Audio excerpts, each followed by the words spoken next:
So Dean, why did you pick the BromoSeltzer as your theme of this piece? Well, that's really an interesting question. This is one of several pieces that caught my eye after Lauri and I moved to Baltimore in 1980.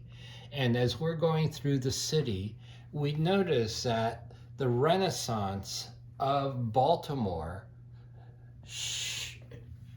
shied away from what Baltimore was really known for. And that was its early 1900s industrial Renaissance type building. This is old Baltimore. Between 1907 and 1911, they built this tower for BromoSeltzer. BromoSeltzer, like Alka-Seltzer,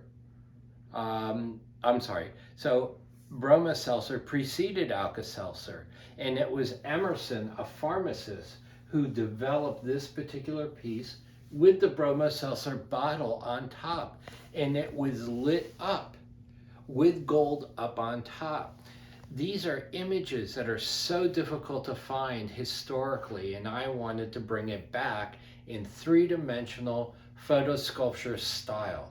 This is how I developed it, using a half-tone technique as though it was printed on newspaper, with the small biplanes and the pulling of the advertisement, the old style cars, and what we knew as Baltimore in the early 1900s.